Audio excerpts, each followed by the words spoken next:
Halo pemirsa GPR TV, dari Sabang sampai Merauke, dari Beangas hingga Pulau Rote. Bertemu lagi bersama saya Mona Azarinisa dalam program Kominfo Newsroom. Halo pemirsa GPR TV, dari Sabang sampai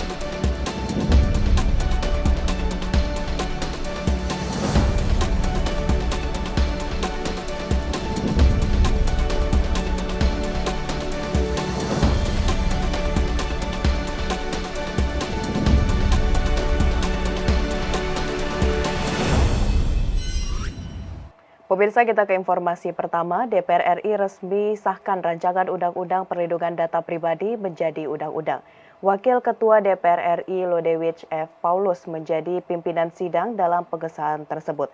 Pengesahan ini ditandai dengan Wakil Ketua Komisi 1 selesai membacakan laporan. Kemudian 9 fraksi menyetujui RUU PDP disahkan menjadi Undang-Undang Perlindungan Data Pribadi.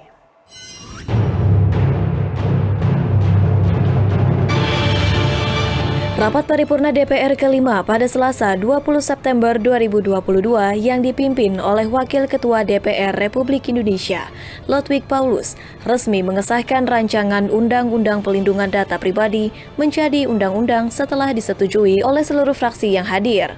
Apakah rancangan undang-undang tentang perlindungan data pribadi dapat disetujui untuk disahkan menjadi undang-undang? Terima kasih. Pengesahan ini ditandai dengan penjelasan laporan Wakil Ketua Komisi 1 DPR Republik Indonesia Abdul Haris yang mengharapkan undang-undang tersebut menjadi payung hukum bagi warga negara dalam aspek perlindungan data pribadi. Hadirin yang kami hormati, demikianlah laporan disampaikan baik proses dan materi substansi undang RUU yang menjadi perhatian semua pihak. Sehingga RUU tentang perlindungan data pribadi benar-benar menjadi landasan hukum yang kuat dan memastikan bahwa negara menjamin dan memastikan perlindungan data pribadi warganya.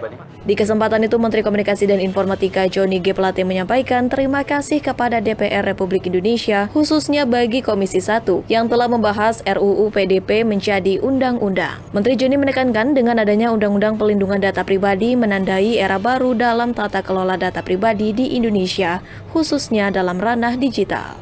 Sekali lagi kami menyampaikan terima kasih kepada pimpinan dan anggota DPR RI, pimpinan dan anggota Komisi 1 DPR RI, serta pimpinan dan anggota Panja Komisi 1 DPR RI dan Panja lintas kementerian dan lembaga pembahasan RUU PDP menjadi undang-undang. Kami juga memberikan apresiasi kepada seluruh masyarakat, akademisi, praktisi, asosiasi industri, sahabat-sahabat media cetak dan elektronik, serta pihak-pihak terkait atas pandangan, masukan, kritik, saran, dan dukungan yang disampaikan selama pembahasan RUU PDP hingga menjadi Undang-Undang PDP hari ini. Semoga undang-undang ini dapat menjadi payung hukum sektor digital yang memadai bagi kemajuan nusa dan bangsa.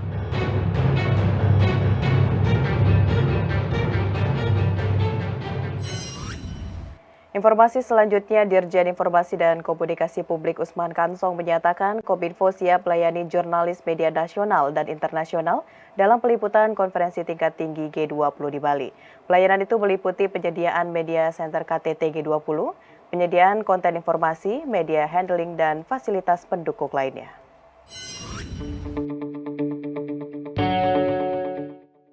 Kementerian Komunikasi dan Informatika siap melayani jurnalis media nasional dan internasional yang akan melakukan peliputan konferensi tingkat tinggi G20 di Bali, yakni pada tanggal 15 hingga 16 November 2022 mendatang. Dirjen IKP Usman Kansong menyatakan pihaknya terus bersiap agar komunikasi publik dan pelayanan media dapat berjalan dengan baik melalui berbagai sarana yang tengah dipersiapkan, seperti media center KTT G20 berkapasitas 1.500 orang jurnalis, penyedia konten informasi, media handling, dan fasilitas pendukung lainnya. Selain itu, media center KTT G20 nantinya juga menghadirkan ruang konferensi pers lengkap dengan interpreter dalam 5 bahasa dan press release dalam bahasa Indonesia dan bahasa Inggris. Terdapat pula media lounge, tenaga kesehatan, fasilitas relaksasi, dan sarana fotokopi. Tak terbatas di ruang media center saja, Kementerian Kominfo juga menyediakan fasilitas transportasi berupa shuttle bus yang melayani jurnalis dari lokasi penginapan di luar area konferensi menuju lokasi media center KTT G20. Registrasi bagi media peliput dalam dan luar negeri telah dibuka sejak 5 September 2022 dan akan ditutup pada tanggal 10 Oktober 2022 dengan pendaftaran melalui g20.org/registration. Hingga saat ini telah terdaftar 750 jurnalis dari 156 media, dengan rincian 547 jurnalis dari 111 media internasional dan 203 jurnalis dari 45 media nasional. Dalam mekanisme peliputan, ya kami akan menyiapkan gambar untuk TV berupa clean feed. Ya, jadi clean feed, tidak ada logo-logo, jadi bersih di situ. Teman-teman TV bisa memanfaatkan gambar-gambar yang kami siapkan untuk disiarkan di stasiun TV masing-masing, baik untuk TV nasional maupun TV asing. Ya, juga kami menyiapkan press release, press briefing buat teman-teman, buletin, ya, sehingga teman-teman bisa mudah mendapatkannya. Juga dalam event-event itu akan ada pernyataan pers atau jumpa pers dari sejumlah narasumber. Pemirsa, usai rapat terbatas mengenai tata kelola dan peningkatan produktivitas kedelai, Menko Perekonomian Airlangga Hartarto menyebut Presiden Joko Widodo menginstruksikan pembeduhan kedelai di Indonesia tidak lagi tergantung impor. Presiden juga meminta badan usaha milik negara untuk memberi dari petani dan harga yang telah ditentukan. Pemerintah terus mendorong berbagai upaya untuk menjaga ketahanan pangan nasional. Selain ketersediaan bahan pangan, upaya lainnya dengan menjaga harga-harga pangan agar tetap stabil. Terkait hal tersebut, Presiden Joko Widodo menginstruksikan pemenuhan kedelai di Indonesia tidak lagi tergantung impor. Presiden mendorong agar jajarannya dapat menentukan harga kedelai agar petani tidak dirugikan, serta meminta badan usaha milik negara untuk membeli dari petani dengan harga yang telah ditentukan. Hal itu disampaikan langsung Menko Perekonomian Airlangga seusai menghadiri rapat terbatas yang dipimpin Presiden Jokowi yang membahas tata kelola dan peningkatan produktivitas kedelai. Untuk melakukan tanaman tumpang sari di perkebunan jagung. Jadi ditumpang sarikan di jagung. Sebelumnya, persoalan harga yang kurang menarik bagi petani menjadi salah satu penyebab petani enggan menanam kedelai dalam beberapa waktu terakhir. Menurut Airlangga, petani tidak bisa menanam kedelai jika harganya di bawah Rp10.000 per kilogram, karena akan kalah dengan harga impor dari Amerika Serikat yang hanya Rp7.700 bahkan lebih murah. Jadi kita di 2018 misalnya kita produksinya di 700.000 hektar, nah sekarang di 150.000 hektar. Jadi kalau petani disuruh milih tanam jagung apa kedelai, ya mereka larinya ke jagung semua. Nah sekarang kita kan ingin supaya ada mix, tidak hanya jagung saja tetapi juga kedelainya juga bisa naik. Tak hanya itu, Presiden mendorong agar petani menggunakan bibit unggul yang telah direkayasa secara genetik atau genetically modified organism. Dengan menggunakan bibit tersebut diharapkan produksi kedelai per hektarnya bisa melonjak beberapa kali lipat. Nah dengan menggunakan GMO itu produksi per hektarnya itu bisa naik, yang sekarang sekitar 1,6 sampai 2 ton per hektar, itu bisa menjadi 3,5 atau menjadi 4 ton per hektar.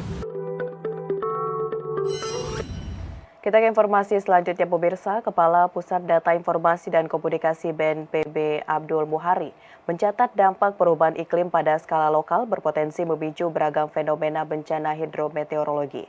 Hal tersebut menyebabkan sebagian wilayah mengalami siklus hujan yang lebih singkat. Kepala Pusat Data Informasi dan Komunikasi Kebencanaan BNPB Abdul Muhari dalam webinar Disaster Briefing menjelaskan bahwa sejak akhir tahun 2019 atau awal 2020, Indonesia mengalami intensitas hujan dan frekuensi hujan yang lebih tinggi. Menurutnya, dampak perubahan iklim dalam skala lokal menyebabkan beragam fenomena hidrometeorologi hingga memicu pada potensi bencana. Dua kejadian, dua fenomena yang berlawanan, air dan panas, air dan api itu terjadi pada saat bersamaan dalam lokasi yang tidak terlalu jauh gitu. Nah ini yang saya menyebutnya ini adalah dampak dari perubahan iklim pada skala lokal.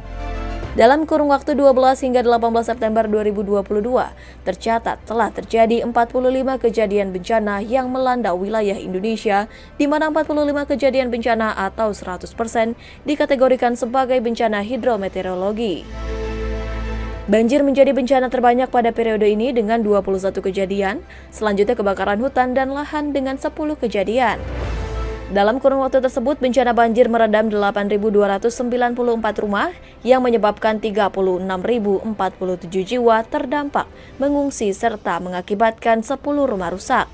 Sedangkan cuaca ekstrim menyebabkan 186 rumah rusak. Fenomena bencana akibat dampak perubahan iklim dalam 3 tahun kebelakang telah menjadi perhatian BNPB dan segenap pemangku kepentingan di daerah. Pada kesempatan tersebut, BNPB juga mengajak untuk seluruh pihak mengembalikan fungsi ekosistem dan kesiapsiagaan masyarakat untuk kondisi kedaruratan. Karena ketika ekosistem itu bisa berfungsi optimal, bisa menyerap karbon, bisa menjadi daerah tangkapan air, serapan air di hulu, di perbukitan, di pegunungan, dan lain-lain, secara otomatis kita mengurangi potensi terjadinya bencana yang berkaitan dengan hidrometeorologi.